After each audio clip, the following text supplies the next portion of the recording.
जय जय श्री हरिवंश। वृंदावन के प्रेमी संतों की श्रृंखला में एक बार फिर से आपका बहुत बहुत स्वागत है।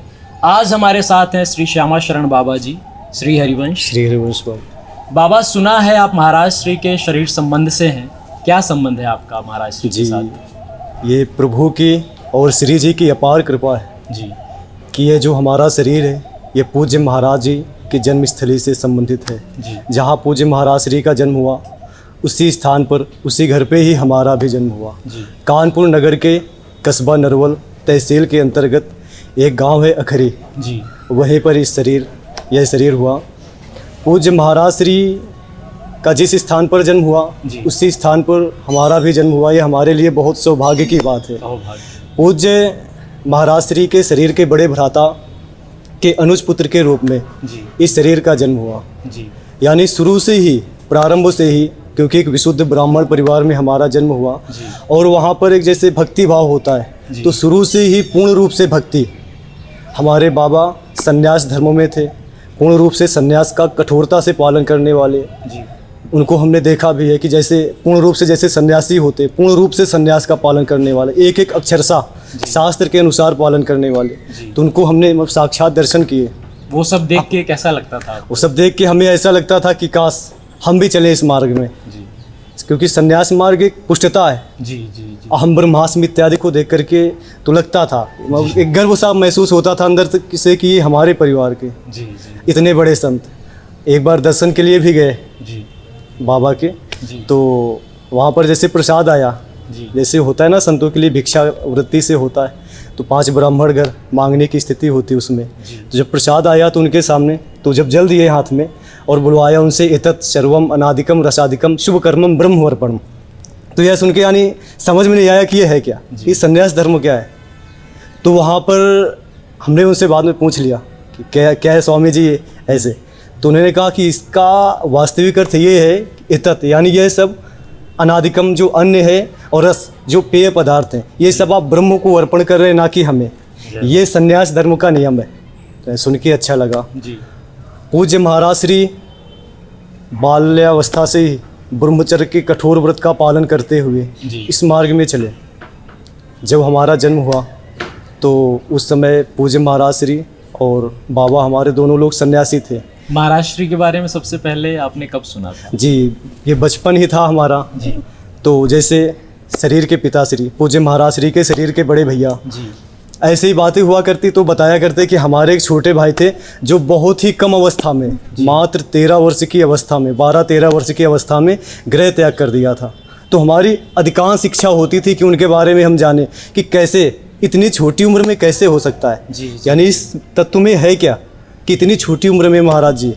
प्रबल इच्छा तो हमें बताया करते कि वो शुरू से ही भगवत मार्ग में हनुमान चालीसा हो गई, जैसे जितनी भी चालीसाएँ थी इतनी चालीसाएँ लेकर के एकांतिक में बैठ करके उनका पठन करना, रामायण हो गई, गीता हो गई, बचपन से पूर्ण रूप से उनका स्वाध्याय और उसी में स्थित होना कि किस तरह से भगवत प्राप्ति होगी, किस तरह से होगा। मतलब शुरू से ही प्रभु को खोजना, ना कि जैसे भौतिकता की पढ़ाई होती है कि सांसारिक पढ़ाई हो गई।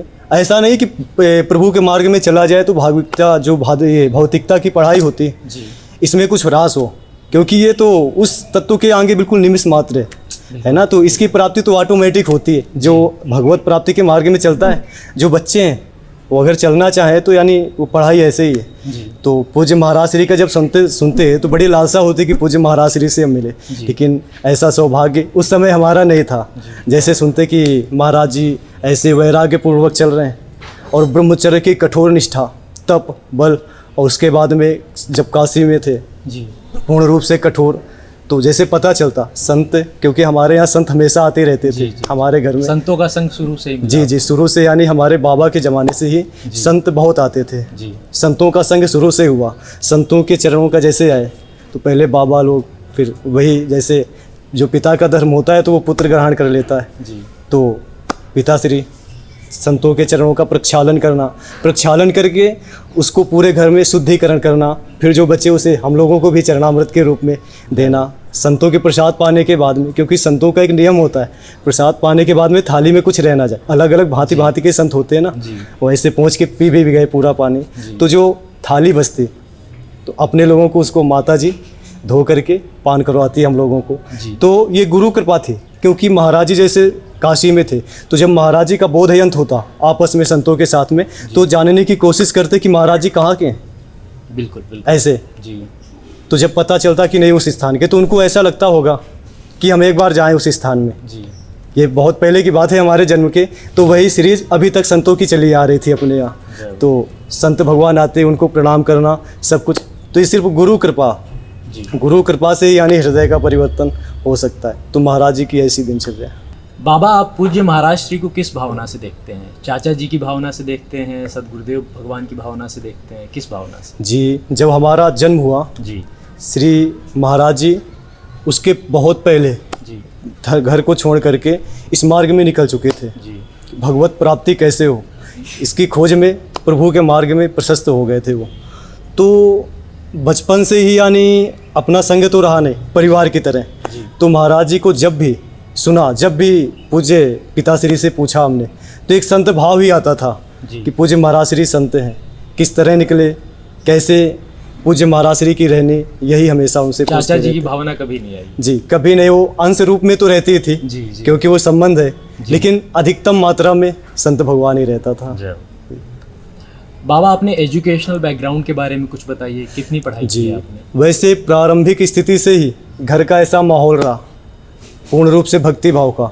तो शुरू से ही आध्यात्म मार्ग की ओर ज़्यादा झुकाव था जी कि प्रभु की प्राप्ति हमें भी कैसे हो। सदगुरुदेव भगवान निकले, महाराज जी हमारे घर से निकले, तो क्यों निकले और कैसे निकले, किस लिए निकले, तो ये प्रश्न हमारे अंदर चला करता था हमेशा। तो जैसे अपने पिताश्री से पूछता, जैसे वो बातें करते कि हमारा एक छोटा भाई था जो बाल्यावस्था में 13 वर्ष की अवस्था में ही उन्होंने घर का परित्याग करके भगवत मार्ग के लिए चल दिए। तो यानी अंदर से एक अलग सी एनर्जी मिलती थी कि इतनी छोटी उम्र में वही भगवान की प्राप्ति के लिए निकलना, जी इस भौतिकता को सब कुछ छोड़ करके कैसे संभव हो सकता है। तो यही अपने भी अंदर यही चलता रहता था कि यार कैसे हो सकता है। तो परमात्मा की तरफ, प्रभु प्राप्ति की तरफ ऑटोमेटिक जिसका चिंतन करो ना, होता है कि उसी तरह से स्वभाव भी हो जाता है। तो प्रभु की तरफ ज़्यादा रुचि रखती कि प्रभु के मार्ग में चले हम।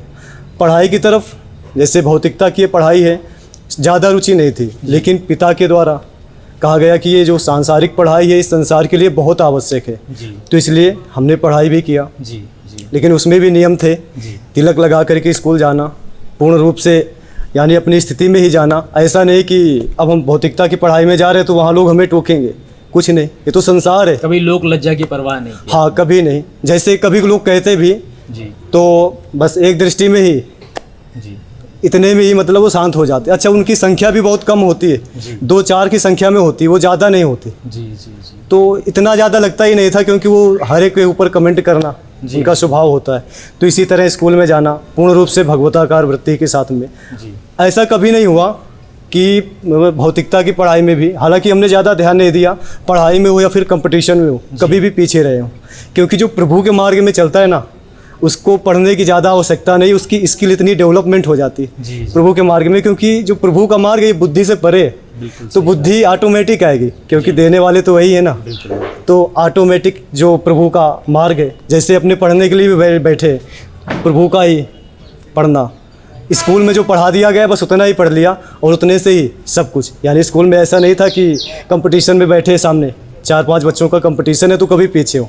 श्री जी की कृपा और महाराज जी की ऐसी कृपा रही कि कहीं भी जी पीछे हटने का मतलब मौका ही नहीं। जहाँ भी खड़े हुए तो ऐसा लगा नहीं, जब हम प्रभु के हैं तो हम पीछे कैसे हो सकते हैं। जी वो चाहे जो मार्ग हो, हम प्रभु के हैं, बस प्रभु के हैं, आगे ही रहना है। तो इस तरह से अपनी एक धज़क दिनचर्या हमेशा रही। रही कि हम प्रभु जी के हाँ, हैं। तो इस तरह से अपने इंटर के बाद में BSc बैचलर ऑफ साइंस का 2nd ईयर था। जी तो उसी समय सर्विसेज भी निकल रही थी, जी तो घर वाले कहने लगे कि नहीं सर्विस भी देखो, जी क्योंकि सर्विस में प्रयास करना भी आवश्यक है। जी तो ऐसे ही चलता रहा।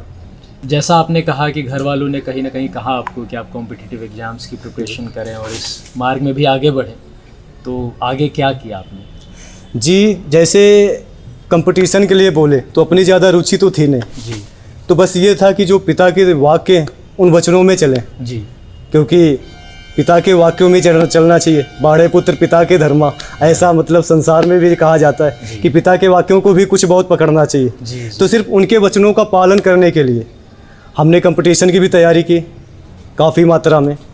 और बचपन से ही ऐसे मतलब स्वभाव था कि एकादशी का व्रत जी। प्रभु की कृपा से, श्री जी की कृपा से निरंतर चलता रहा, अखंड एकादशी का व्रत।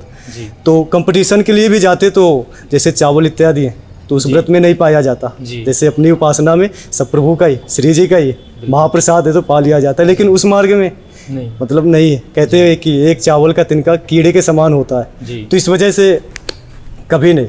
तो जैसे जाते कंपटीशन के लिए तो कभी कभी ऐसी अवस्था भी आती कि भूखे ही जा रहे, सिर्फ पानी पी के ही, लेकिन कंपटीशन की, लेकिन कभी भी ऐसा फील नहीं हुआ कि हम भूखे हैं, बस प्रभु के लिए। तो ऐसे ही यानी कंपटीशन में भी अब जैसे भर्तियाँ निकली जी। तो भर्तियों में जाना। एक बार ITBP हेड मिनिस्ट्री का एग्ज़ाम था, जी। एग्ज़ाम क्वालिफाई हुआ और उसकी जैसे PST वगैरह होती है, फिजिकल स्टैंडर्ड टेस्ट, तो बरेली बुखारा कैंप पड़ा। जी। तो अपने वहाँ भी गए। पूर्ण रूप से शरीर तो मतलब था ही कसा, जैसे अभी भी है, इससे भी ज़्यादा फिट था उस समय। जी। सर्विस देखना, लेकिन जो हृदय पूर्ण रूप से यानी श्री जी की तरफ, महाराज जी की तरफ की नहीं, ये झूठ है। जी। इसमें हम कब तक भटकेंगे? सर्विस लो, वर्दी लो, 60 साल तक सर्विस करो तो प्रभु की प्राप्ति कैसे होगी अगर इस अवस्था से नहीं हृदय में होगी? उस वही समय से महाराज जी का ही प्रभु की प्रश्न, ललक महाराज जी का ही प्रश्न वही चलता रहा। जी। फिर बिहार पुलिस में हमारा सब कुछ हुआ, रिटर्न, PST और वेरिफिकेशन सब कुछ। तो अंदर से बहुत ज़ोर से धक्के से हुआ कि यार क्या हम अपने मार्ग से अब असफल होंगे? क्योंकि अगर उधर हमारा संपूर्ण हो गया तो घर वाले ज़बरदस्ती बलात् खींच करके हमें वहाँ पर भेज देंगे।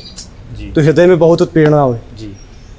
बाबा, कई उपासकों के मन में एक भ्रांति है कि जो लौकिक पढ़ाई है और जो आध्यात्मिक पढ़ाई है यानी कि भगवत भजन है, दोनों कहीं ना कहीं विपरीत है। कई बार लोग कहते हैं कि अगर हम भजन करेंगे, भगवत भजन में हमारी रुचि होगी तो हम पढ़ाई नहीं कर पाएंगे, संसार का काम कैसे करेंगे?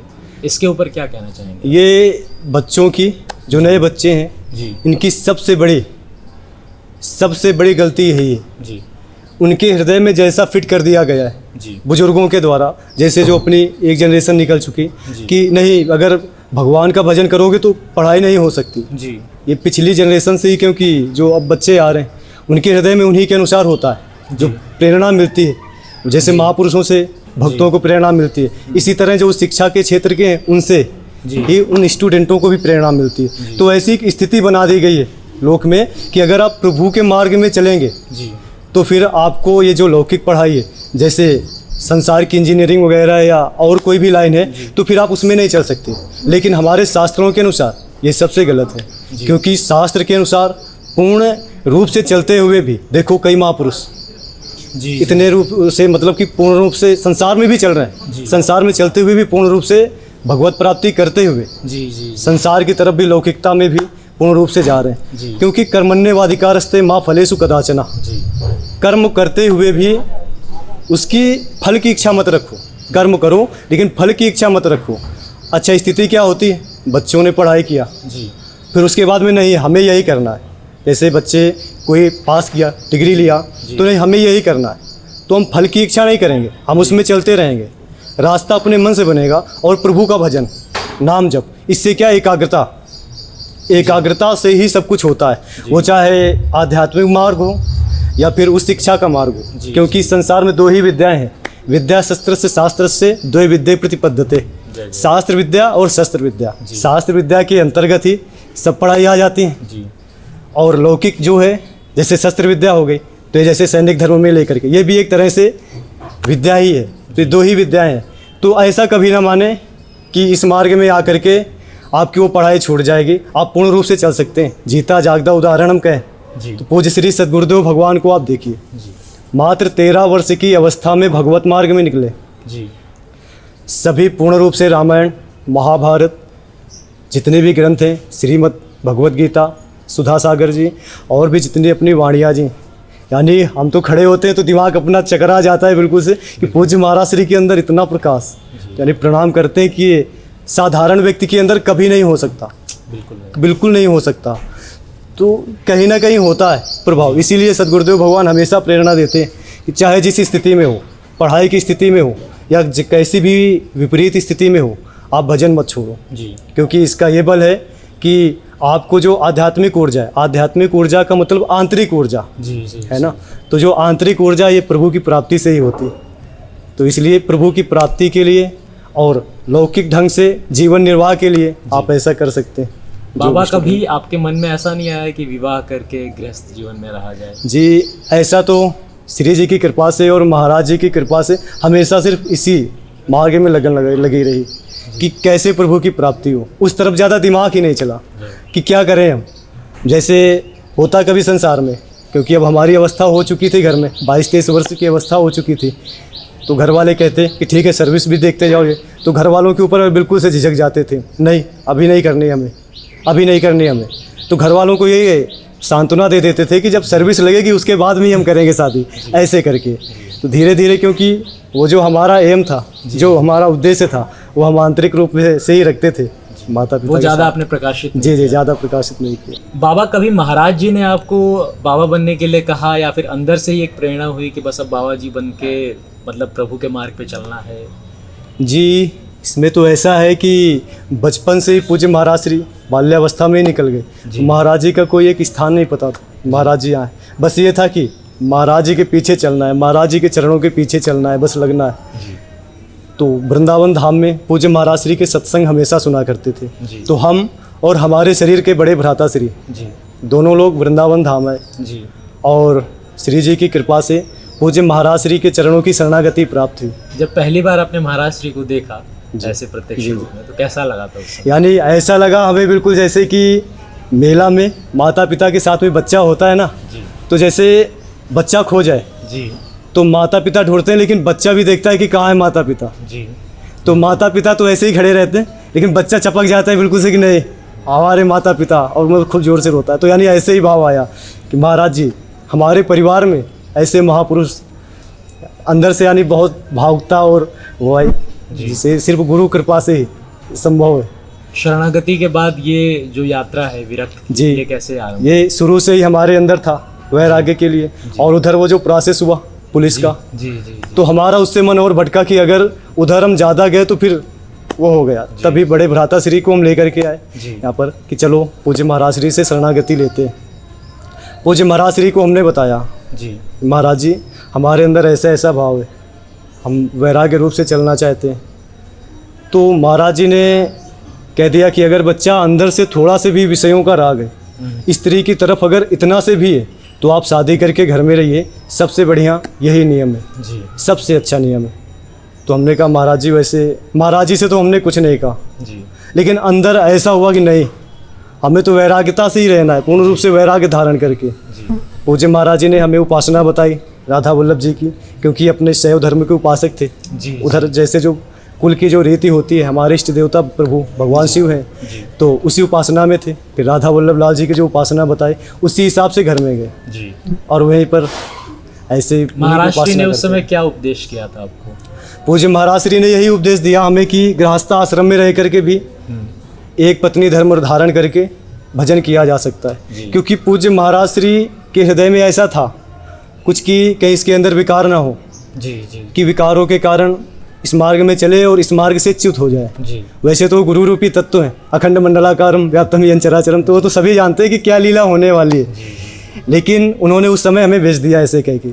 लेकिन अंदर की जो आग थी ना, वो जब उन्होंने भेजा तो यानी अंदर से तो ऐसे हुआ कि नहीं हमें तो यही रहना है, लेकिन वहाँ से गए और अंदर की जो आग थी और बढ़ गई। जब घर वापस गए फिर कैसे आना हुआ फिर से यहाँ पे? जब घर पहुँचे तो 1-2 दिन तो ऐसे ही कटे जी, फिर माता पिता से हमने एक बार कहा जी कि पिताजी हमारा वैराग्य लेने का मन हो रहा है, जी तो हमारी ऐसी आकांक्षा है। तो उन्होंने बहुत ज़ोर से डांटा, विरोध किया हमारा पहले थोड़ा बहुत जी, क्योंकि उनके शरीर के छोटे भाई जी और पिता पहले से ही संन्यास मार्ग में प्रशस्त थे। जी, पूज्य श्री सद्गुरुदेव भगवान महात्मा रूप में पूर्ण रूप से रहे, जी जी, तो उनके हृदय में पता था कि ये वैराग्य होता क्या है। तो उन्होंने ना हाँ की और ना की, जी।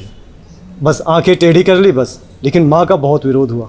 माता जी ने काफी विरोध किया। माता जी ने कहा कि बच्चा यहाँ पर रह करके भी तो भगवत भजन हो सकता है, जी घर में रह करके भी भगवत प्राप्ति हो सकती है, क्योंकि मतलब वो भी जी जी, उनके भी जो पिताश्री थे माता जी के शरीर के, वो भी कर्मकांडी विशुद्ध ब्राह्मण थे। जय हो। तो यानी कि उन्हीं के कर्म यानी पूर्ण रूप से निष्ठा उनके अंदर भी पूर्ण रूप से वही स्थिति। तो उन्होंने भी हमें गई, लेकिन हमने कहा नहीं, हमारा मन तो उसी का हो गया हाँ, फिर एकांत में माताजी से और पिताजी से हमने कहा जी कि पिताजी हमारे अंदर की पूर्ण रूप से यही अभिलाषा है कि हम इस मार्ग में चलें। तो उन्होंने यही कहा कि बच्चा अभी देख लो सही से, क्योंकि ये जीवन आपका है जी और आप प्रभु के मार्ग में चलना चाहते हैं, ये बहुत अच्छा है। जी क्योंकि हमारे यहाँ की जो परंपरा है वो एक तरह से ऋषि परंपरा के अंतर्गत थी। बाबा भी सन्यासी मार्ग में जी कठोर निष्ठा से 2 बजे रात्रि में जगना, उसी समय स्नान, चाहे जितनी गर्मी हो चाहे जितनी सर्दी हो, जी कोई परवाह नहीं। और श्री सद्गुरुदेव भगवान का तो कहना ही क्या, जी 3 बार काशी में रह करके जटाओं से स्नान करके ऐसी विशुद्ध तरह से रहना। तो यानी एक तरह से उनके प्रभाव पड़ता है ना परिवार में पूर्ण रूप से।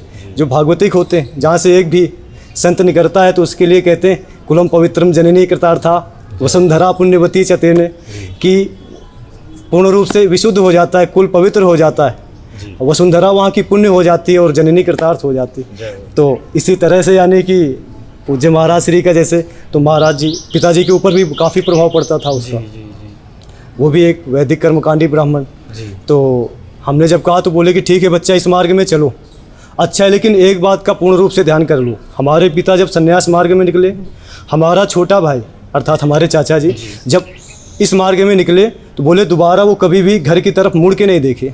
जी और ये बात दिमाग में घुसेड़ लो अपने कि अगर आप ग्रह को त्याग करके संन्यास मार्ग को अर्थात महात्मा बनना चाहते हैं, जी। साधु विरक्त भाव से रहना चाहते हैं, तो कभी भी इस घर की तरफ देखना मत झाँक कर। जी हमारा शरीर है, बोले हम माता पिता हैं, हम बार बार तड़पेंगे, हो सकता है हम फ़ोन भी करें, लेकिन तुम्हारा धर्म क्या है? क्योंकि तुम्हारा धर्म बिल्कुल अलग है। हमारा माता पिता का धर्म है तो हम ये कह सकते हैं नहीं ऐसा ऐसा, या किसी का शरीर छूटा कि तो नहीं आओ, लेकिन तुम्हारा धर्म क्या है? तुम्हें बिल्कुल अपने मार्ग से कभी भी एडिंग नहीं होना। कोई भी मरे कोई भी जिए, ये संसार का नियम है। जी जब उन्होंने ऐसा किया तो मतलब दिमाग खरा हो गया हमारा, बड़ी प्रसन्नता हुई। प्रणाम किया दोनों लोगों, हम कहा कि नहीं हम इस मार्ग आंतरिक में उन्होंने बहुत सपोर्ट बहुत बहुत ताकत दी। यानी जैसे सपोर्ट करना चाहिए माता पिता को इस मार्ग के लिए, जी हमने सुना नहीं जैसे हमारे माता पिता ने सपोर्ट किया। जय हो। प्रणाम ऐसे माता पिता को, बहुत कृपा रही। बाबा, अब आपको महाराज श्री के आश्रय में रहकर कैसा लग रहा है? जी बहुत अच्छा। जब हम प्रारंभ में आए, जी जब यहाँ पर धाम में, तो पूज्य महाराज श्री का यानी कोई पारिवारिक अटैचमेंट है तो था नहीं। जी जी जी अखंडवास वृंदावन के लिए आए, तो माता जी का और परिवार का थोड़ा थोड़ा, क्योंकि वो रहता है ना धागा, जी जी तो थोड़ा थोड़ा चिंतन रहता। तो जो महाराज श्री की उपदेश है, जो महाराज जी के द्वारा दृढ़ निष्ठा, और हमें बताया कि बच्चा जब हम घर से निकले तो कभी भी झुक के नहीं देखा पीछे परिवार की तरफ क्या हो रहा है। माता जी पिताजी पूर्ण रूप से परिवार, लेकिन हमने कभी नहीं देखा। जी और जब जब हमें घर की याद आई तब हम और खींच के रो के चिल्ला के इसी मार्ग की तरफ चले हम कि कैसे कभी पीछे मुड़कर नहीं। मुड़ के नहीं देखा। जी तो बोले अगर बच्चा इस तरह से चला जाए तो भगवत प्राप्ति बहुत सहज है, जी आपको बहुत ज़्यादा। तो पूज्य महाराज श्री के द्वारा जो आंतरिक बल मिला, क्योंकि पूज्य महाराज श्री जब कहते ना तो एक बचपन से वो अटैचमेंट था, जी जी जी तो बहुत ज़्यादा ऐसा लगता हाँ सही है, इसी तरह से हम भी चले, देखे कैसे होगा। ऐसे बच्चों की तरह जैसे होता है, अंदर से उत्साह होता। तो ऐसे ही पूज्य महाराज श्री से बहुत आंतरिक बल मिला, और अंतिम इच्छा हमारी यही है कि बस श्री सद्गुरुदेव भगवान के चरणों के सहारे पीछे पीछे चल के जो पूज्य महाराज श्री का आंतरिक प्रेम भाव उत्पन्न हुआ पूर्ण श्री जी का वृंदावन धाम का, ये सिरे सिरे धीरे धीरे हमारे भी हृदय में प्रकाशित हुए। गुरु कृपा से ही हो सकता है। बस इन सब के मूल में गुरु निष्ठा, गुरु जी कृपा। बस गुरु कृपा संत निष्ठा, यही जय हो। गुरु कृपा ही केवलम, शिष्य परम मंगलम। जय हो। राधा श्री वल्लभ श्री हरिवंश। हरि। श्री हरिवंश। आज की श्रृंखला में हमने बातचीत की श्री श्यामा शरण बाबा जी से, जाना इनके जीवन चरित्र के बारे में। अगर आपके जीवन में संतों का संग मिला, सत्संग मिला, सद्गुरुदेव भगवान का सानिध्य मिला, धाम का आश्रय मिला, धाम का वास मिला, तो ये सब संकेत हैं कि प्रभु आपसे मिलना चाहते हैं, प्रभु आपको हृदय से लगाना चाहते हैं, प्रभु आपको अपना बनाना चाहते हैं। श्री सद्गुरुदेव भगवान को नमन। जय जय श्री हरिवंश। श्री राधा वल्लभ लाल की जय।